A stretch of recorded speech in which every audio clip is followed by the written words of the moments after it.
So puntahan na natin yung yung part 2 nitong tawagan ni Mrs. Rose at ni Culaong. Nako, eto medyo matagal-tagal to. Matagal-tagal po ito, 42 minutes. Oh, hello. Good morning. Good morning. May manok pa talaga. Hindi ba nga nasa kasi kami? Anyway, Bulacan. ganito yung pangyayari. No? Okay. Just to inform you, my mom is from Bulacan. Max. Yeah. Bulacan. I know that. Yes. Ang nanay ko, Bulacan. Nag-iisang anak ni Jose Antonio. Mm. Si Jose Antonio may kapatid. Ang kapatid ni Jose Antonio, si Emilio Antonio Sr. Oh. Yung Emilio Antonio Sr., yun yung hari ng Balagtasan. Oh, see. Oo, totoo. Pwede mong i-search yan. Siya ang King of Balagtasan, Emilio Marc Antonio Sr. Okay. Yung anak niya, si Tito Emer, siya ang nagtatag ng... Butik pang masabi, Marcos eh. Nahalata niyo yun. Eto, ulitin natin atras natin konti. Butik pang masabi, Marcos eh. Emilio Marc Antonio Sr. Okay.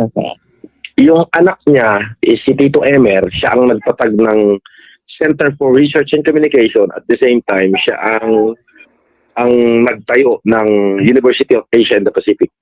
Bigatin talaga pamilya niyo, no, sir? De Antonio. Yes, of course. Ay, siyempre pamilya mo din yun eh. Oo naman, nanay ko yun eh. Kaya nga no wonder na si Mama at saka si Pacifico ay nagkaroon ng relasyon. No wonder. Hindi ko naman yung ginusto. Anyway, andyan na yan tanggapin na lang. Oo naman, Ang nangyari kasi, actually, nung nakulong ako, ang dami nilang binatong kaso sa akin. Parang gusto palabasin pa ni Culaong yung kanyang pamilya Antonio.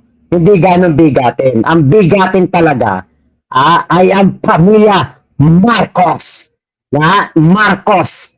FLM, Francis Leo Marcos. Yung pamilya niya Marcos na imaginary. Yung pandemic.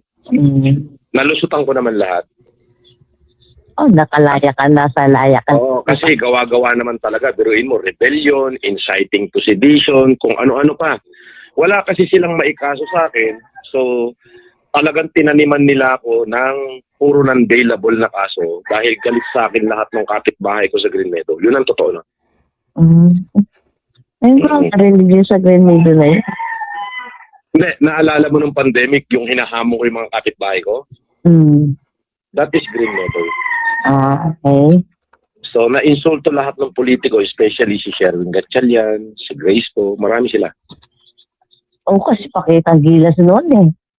Pero, Walang makakatalo sa'yo noon. yes. So, ayun na, nakakulong ako. Tinaniman ako ng napakaraming kaso. Nakalaya naman. Nung paglaya ako, tinatawad ko silang lahat. I just want to buy out peace. Oo naman, dapat naman talaga. Kaso, pagbihira, ayaw akong tigilan eh. Ngayon, lately lang, ngayong October lang ako gumante. Oo nga eh. After kung makulong ka, ngayon ka lang ulit kasi nagkaroon ng... Ngayon lang ako nag-social media na nakipaglaban dahil, alam mo yung sobra na, Naknong tete. Ngayon lang daw siya nag-social media na nakipaglaban. Nung nakakulong ka, kasi nung nakakulong to, tinatawagan niya ako para banatan yung judge na may hawak ng kaso niya. Si Judge Marlina Manuel. Nung nakakulong po siya, yan po ang pinapagawa niya sa akin. Yung kasi, kaya personal lang siya nakikipaglaban ngayon. Kasi wala na siyang vlogger.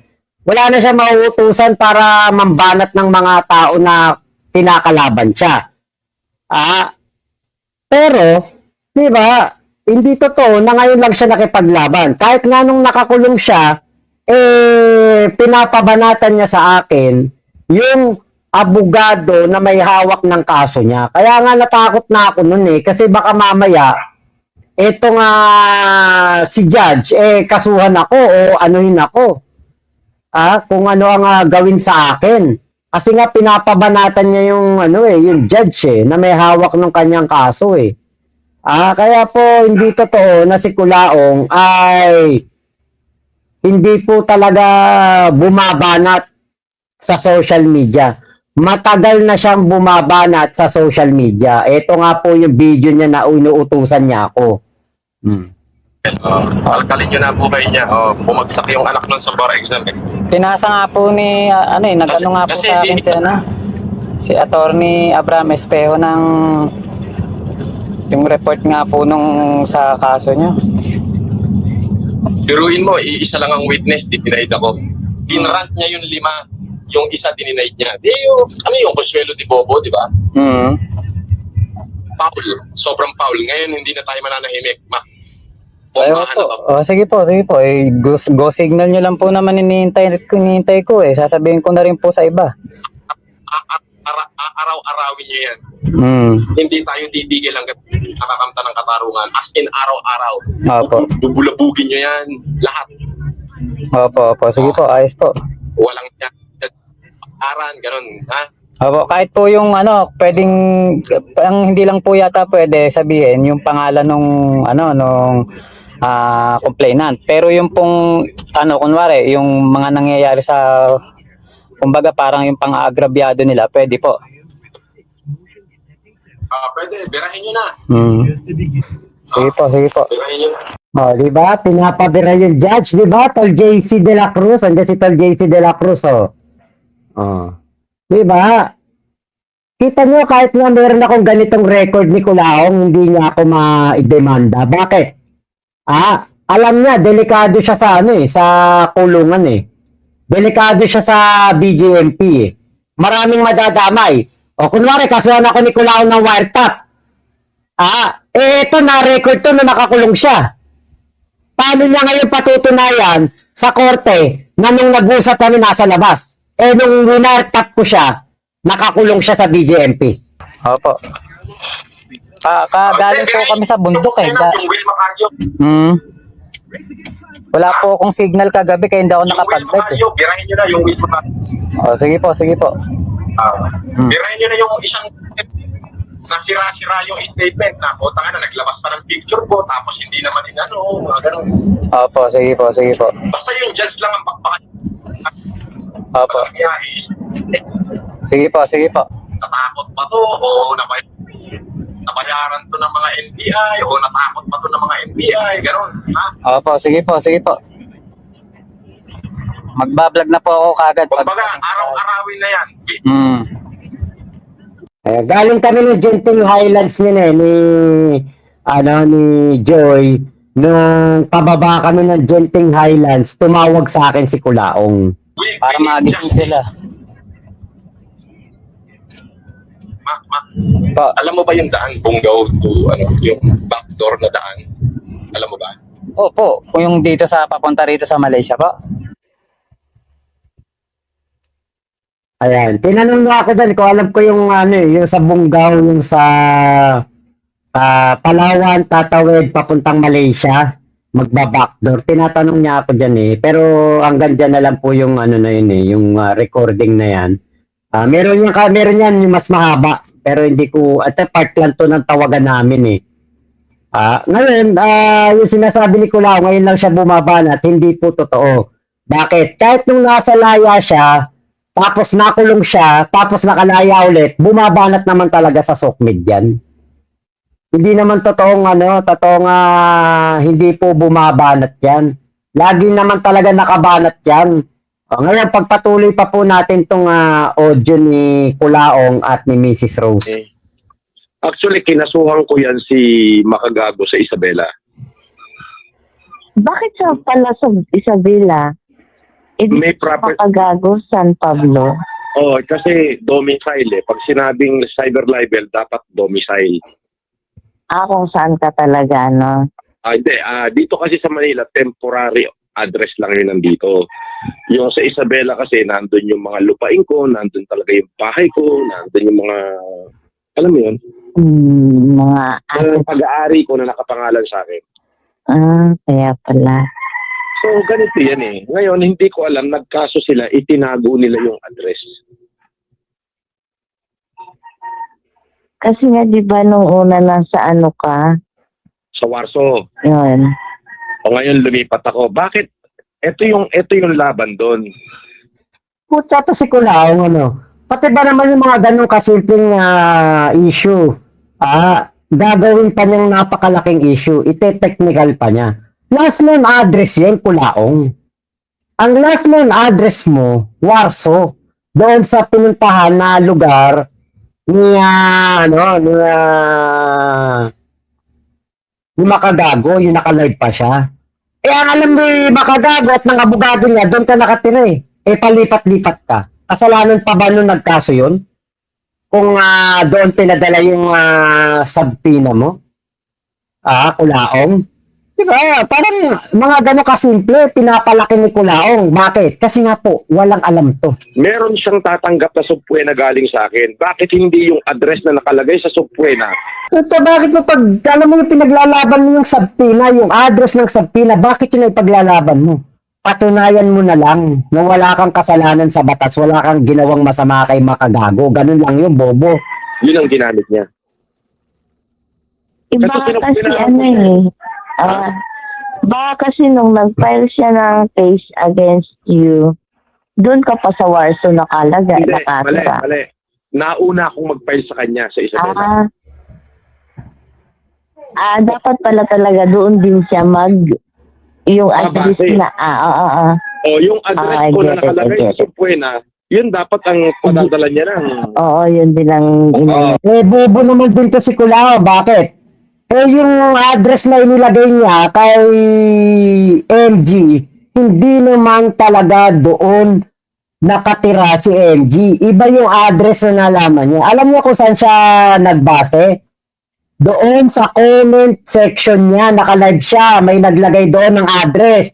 Sabi, eto ang address ni Makagago. Pinaniwalaan niya. Doon niya pinadala yung subpoena. Diyos Mariosep talaga, kabobo talaga. Kanya. Oo, nasobrahan siya sa talino, talagang itinago. So may intention talaga dahil yung kaso nila, nabasa na ng mga abogado ko, apat yung pinila, magkakaiba sila, iisang pamilya, hiwa-hiwalay na nag-file, lahat sa Parañaque. Oo, yung Baka tinan kasi niya. inisip nila yun din ang domicile mo kasi doon ka noon, di ba? Nung Mali. kayo. Dapat maliwanag kasi na meron siya natanggap sa akin na subpoena, may address ako doon. Bakit hindi nila nilagay niya? Actually, kahit saan naman yung ipadali, basta last known address mo o yung alam na address mo eh. Kahit temporary address pa yun eh, wala namang problema. Ewan ko kung ano pinagpuputok ng butsi nito si Kulaong doon sa address na yan. Para sigurado matanggap ko.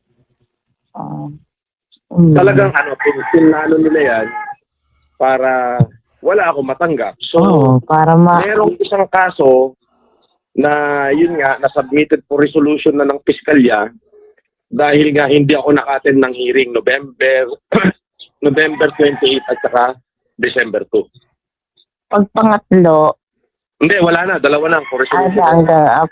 hanggang dalawa lang pala yun. For resolution na. So, yun ang habulin ng mga abogado ko dahil baka mawarant ako, although mababaw lang naman na kaso, mura lang ang bail nun, kaya lang kahihiyan pa rin. Pero alam mo ba na yung kaso nilang ikinaso ko sa Parañaque is hindi nila malulusutan? Alam mo kung bakit? Bakit? Pinadalan ako ng kabaong sa bahay. Yes. Mabuti na nabidyoan niya o ano? Ito yun. Bukod do sa video at saka bulaklak ng patay, may report ang Subdivision niya. guard, tapos may report din humingi ako ng report sa subdivision president. Pangalawa, yung pag-video na may sniper scope sa likod ko. Pangatlo, yung pag-video ng bahay ko sa sakyan ko. Oo, kahit gabi, di ba, may nagbibidyo? Yes. So, ngayon, ang ginawa ko dyan, nagpa-police blatter ako pagkatapos ng nag-report muna ako sa guard.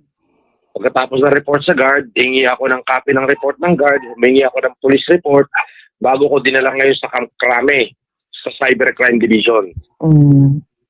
So, ngayon, si Cybercrime, pag nag-post si Food Genius, isi-share ni Makagago, isi-share mo sa news. Pag nag-post naman si Makagago, isa-share ni Pud Genius Resources, isa-share ni Pud Genius Vlog. Pati nga Sir Yulin ba yun? Oh, ayun. Si Marcos? Kamag-anak mo yun, di ba? Sino? Si Sir Yulin? Huwag mong sineseryon, original na budol-budol mo. Eh, totoo yan, ako nagsasabi sa'yo, yun ang original na budol-budol, hindi natin Weh. ano yun. Ay, hindi nyo talaga ano yun? Hindi. O, kalahin mo yun ano, kita nyo. Kasi hindi ko to natapos eh. Hanggang doon lang ako sa may kay,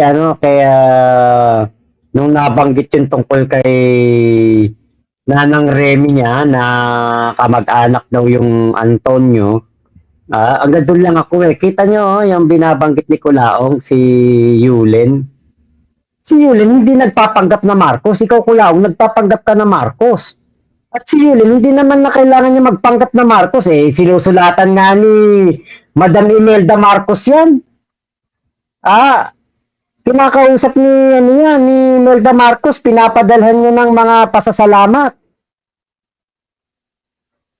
Kaya Kulaong, ikaw ang nagpapanggap na Marcos. Huwag mo nang ano si Yulin. Hindi namin kilala yan. Ako si Aimee, pumupunta sa bahay ko eh. Si Imelda nasa bahay ko. Ano ka ba?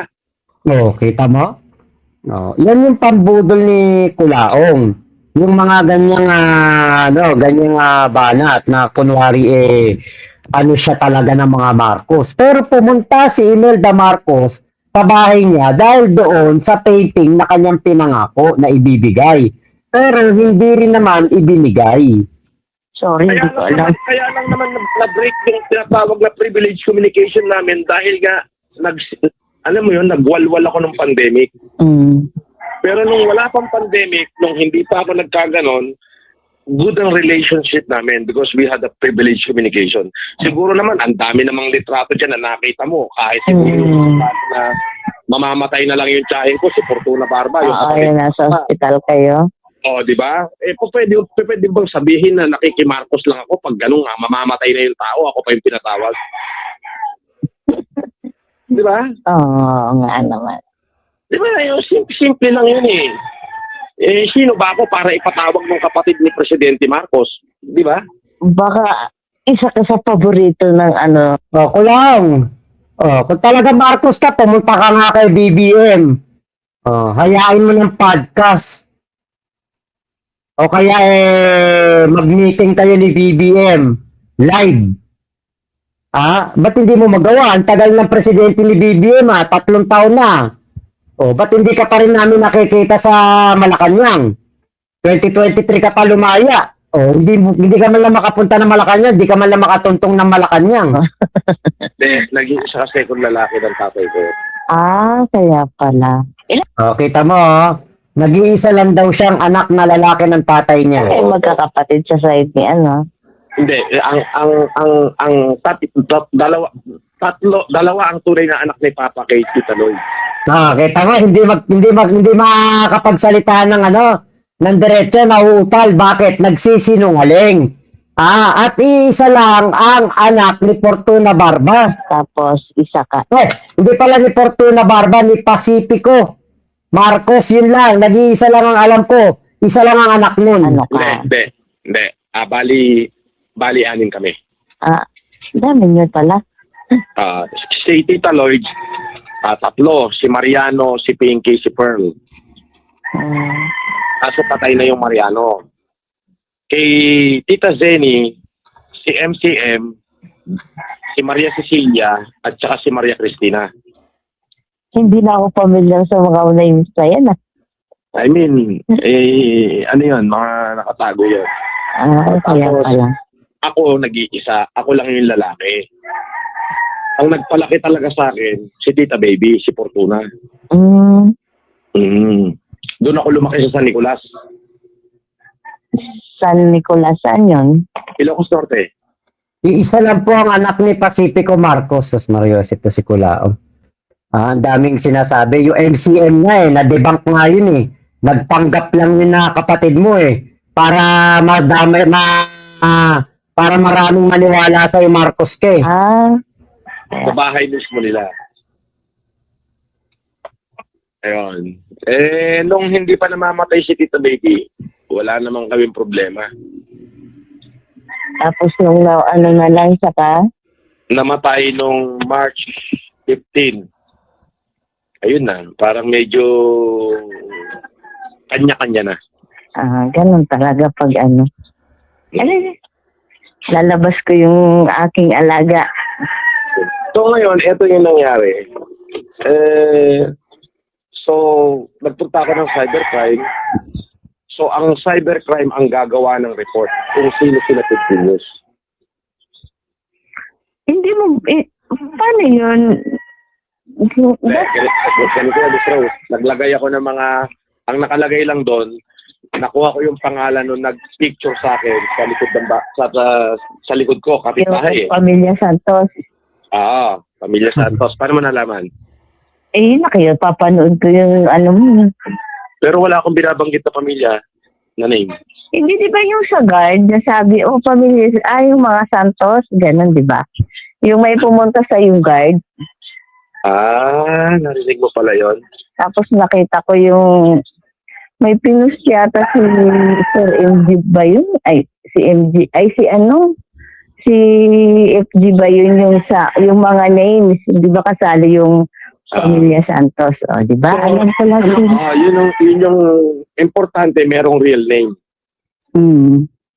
So, yung real name na yon, doon kami nagbase. Ang ginawa ng lawyer ko, Santos, tapos aka Pudgenius Vlog, Pudgenius Resurgence, Makagago, Jaime Solis, John and Jane Dos, Ayun, nabasa ko rin. John and Jane Dos et al. Ngayon, ang sabi ng abogado ko, ang unang sasalang yung cybercrime. Ang gagawin ng cybercrime division, ang ginawa nila, dahil cybercriminal talaga yun, sinubpuena nila si Meta.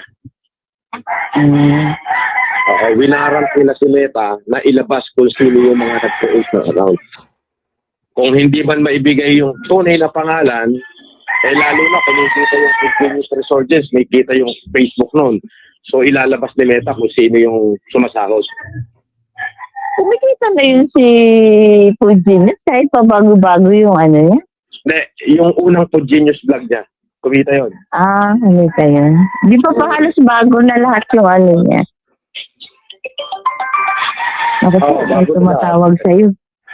Kasi dinilit niya yung account niya dahil alam niya na yung mangyayari. Nung binanggit ko yung site. Pero kahit i-delete niya yun, Na-download mo na lahat yung ano nun. So ngayon, si cybercrime, pag testigo niyan, pag upo ni cybercrime, italabas si cybercrime yung mga pangalan, i-amend ngayon ng abogado namin yun. So, maaaring tanggalin yung mga ibang pangalan at kung sino yung pangalan na ilabas ni cybercrime ng krame, yun yung makakasuhan. Yun na lang ang, kumbaga, yung iba matatanggal yung... Matatanggal yun. Ngayon, ito po yung si MCM, yung pinagpanggap niya na anak ni Pacifico Marcos. Ito po yun, yung si MCM. Ano ko to, i-re-upload ko yung interview ko sa kanya. Kasi maaaring yung si Miss Enrique Santos, maaaring ano lang yun, maaaring basher lang yun na pinorward kay Pudgenius yung picture ko. Maaaring gano'n. Pwede. Pwedeng gano'n. So, pero mabigat yung ginawa nila na yun. So, ang sabi ng abogado ko, hindi nila palulusutan ito.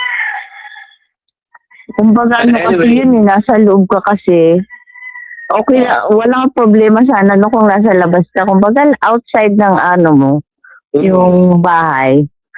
Ikaso nasa loob ka, inano pa nila yung, kumbaga, parang yung privacy mo na yun. Nakuhanan ka pa nun. Naratel ako nun, nakatatlong lipat ako ng bahay nun. Naratel, natakot pala si Kulaong. Takot pala si Kulaong no? Nakatatlong lipat ako. Mukhang nag-hindi ka ngayon sa panalo ba? Saan? Di ba sabi mo nasa Heritage ka, malamang kasino ka na naman. Walang casino sa Heritage. Wala, sorry. At saka ayoko na, tumigil na ako, ayoko na. Oo, sayang. Tumigil na, walang pere. Ipagtulong mo na lang yun sa mga Ganon nga. Ganon nga yung gagawin. Lalo ngayon magpapasko. Kailan yung ano mo, Yung, yung humanitarian mo, kailan mo, saan ba? wala, nagbigay na ako ng tigi-tigi sa akong bigas sa lahat ng gwardiya dito sa buong BF Homes. Wala ka lang susunod na ano, para sana makaano kami. Ngayong Pasko, hindi. Okay lang. Magbibigay lang ako yung kaya ko lang. Hindi, para yung sa grupo namin, yung sa batch, ano namin, pwede naman kami, kung pwede mag-donate kahit yung mga, yung grocery. Hindi. Pero gusto mo bang mag-humanitarian ka? Pwede ako mag-launch ng humanitarian sa bayan na gusto mo. Pwede. Saan? Saan bayan? Sa ano na lang namin, sa probinsya ko talaga. Saan? Samar. O ganito. Tingnan mo kung sino yung mayor doon sa munisipyo ng Samar. Tingnan mo ng kaprasong letter lang. Tapos, Letter lang. Pwede ako mag-forward sa iyo ng letter na para sulat lang yon na Dear Mr. Marcos, we have noticed about your humanitarian throughout the Philippines. Our municipality, simple sulat lang yon. ako susulat o sila? Yung mayor. Yung mayor. Okay. Susulatin mo lang yung mayor na nagre-request ng humanitarian. Lahat ng tao sa Samar, lahat ng bahay doon. Sa isang bahay, tatandaan mo, sa isang bahay, minimum 3 tao kailangan ng salamin. Pwede. Bawat bahay yun, kasi lolo't lola yun eh. Nako. Wala. Ang mangyayari noon, aasa lang yung mayor. Ano ko na lang, makikipag-cooperate na lang kami doon. Ngayon yung mga doktor natin naka-ready. So, pwede tayo mag-provide ng libreng check-up at libreng salamin sa lahat ng tao sa buong Samar kung gusto mo. Marami kong stock na salamin. Maraming stock na salamin. Bodega. Sa bodega, nangungupahan ka nga lang ng bahay, tas may bodega ka pa. Libre yon. Wala tayong gastos. Paano yung sa mga doktor? Paano yung nun? Ayun lang ang sasagutin ni Mayor. Transportation, pagkain. Patay. Diba? Hindi pala talaga purong pagtulong yun. Kasi gagastos pala yung mayor. Kala ko pala masagot lahat ni Kulaong. Tutulugan. Yun.